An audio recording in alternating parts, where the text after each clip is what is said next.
Black Panther's formula. In February 2018, after viewing its trailer millions of times, buying advance tickets for it in record setting numbers, and tweeting about it more than any other movie in history, the superhero blockbuster Black Panther was watched by moviegoers in packed theaters around the world. So, here I need to decide the correct way to write this fragment. And if you look at this part after viewing its trailer, buying advance tickets, and tweeting about it, then this is a modifier, right? And this modifier describes the moviegoers. So the part after the modifier should start with moviegoers. So this is the option that I have to go with. Moviegoers packed theaters around the world to watch the superhero blockbuster Black Panther, right?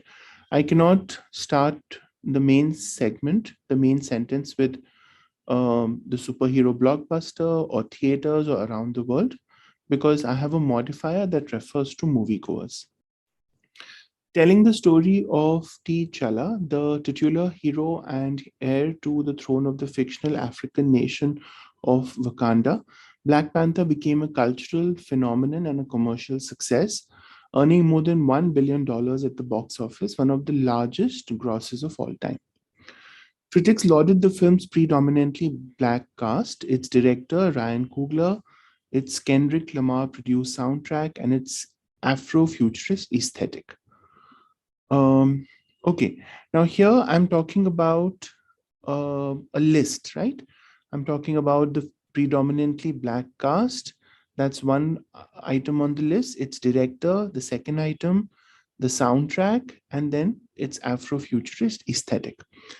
And I'm using semicolons to separate items on the list because if I use commas, it would create a confusion. Because, for example, when I say its director, Ryan Coogler, I already have a comma here. So to indicate that this is one group, one item, I'm separating the items with a semicolon. So I will have a semicolon after cast because that's the first item.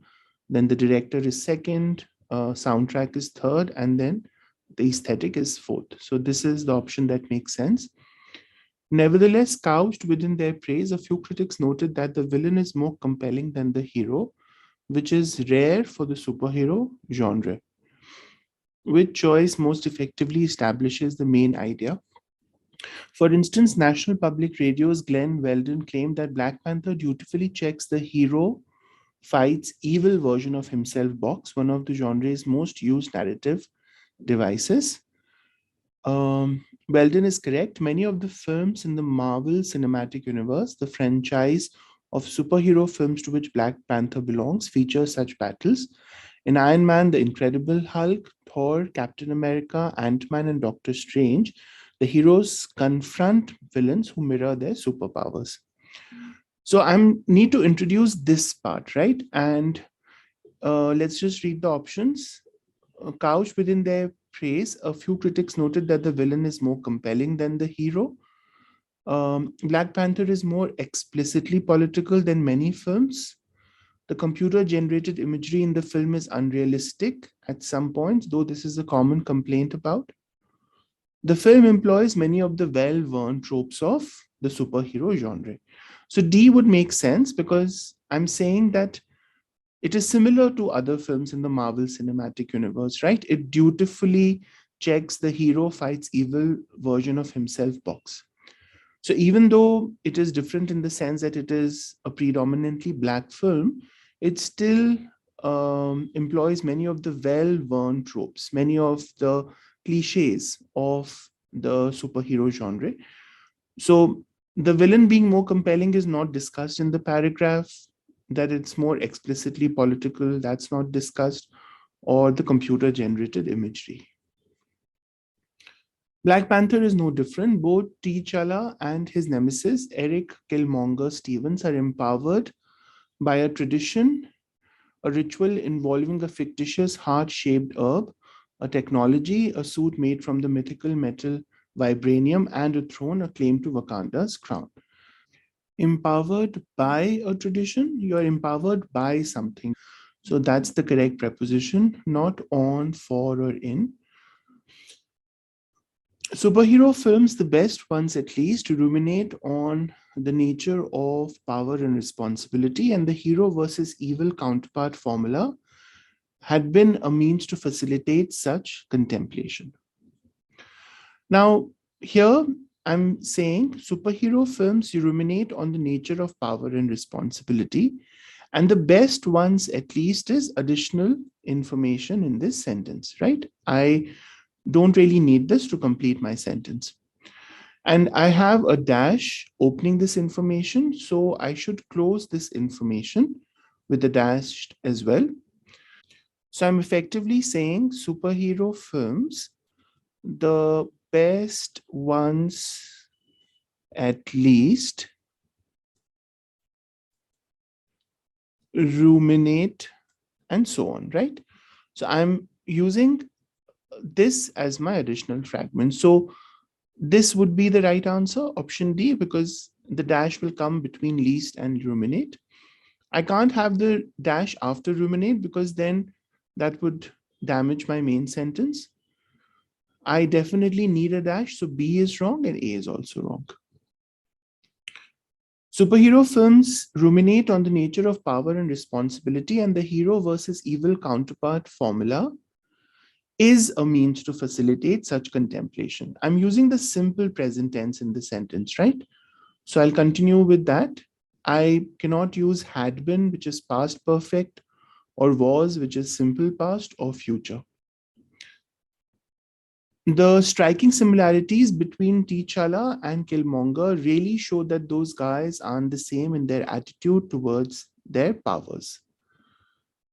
Now, I need to basically bring out the fact that they are different, and the way it's written is very informal, right? So I don't like that. I'm going to choose a better option. Emphasize the profound differences in their attitude. So I like this. Help viewers see how different they are.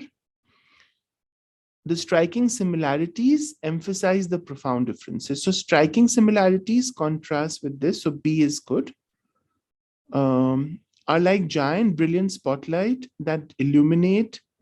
I like a giant brilliant spotlight that illuminates the contrast. So this is way too exaggerated. I don't have to say it with this many words. So B is a good answer. At the start of the film, T'Challa believes that he must use his powers to keep Wakanda safe from the turmoil of the outside world. Killmonger, on the other hand, seeks to use his, along with Wakanda's vast resources, to revise centuries of injustice, even if that means subjugating the world in the process. So I'm talking about centuries of injustice. So I need a word which means to reverse or to correct. So the best word for that is rectify. To rectify is to correct centuries of injustice. Tailor and alter do not fit the context of correcting something, and neither does revise. The writer wants to add the following sentence. Still, it would be a mistake to dismiss Black Panther as formulaic. Okay, so um, so I think I'll start my paragraph with this because in this paragraph, I'm talking about how Black Panther is similar to other films in the MCU.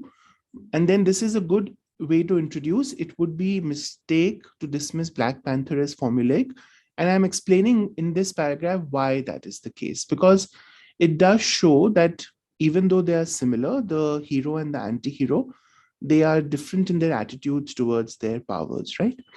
So before sentence one, as an introductory statement, the collision between T'Challa and Killmonger is more than a physical duel. It is a philosophical debate rendered concrete, with protagonists becoming perspectives.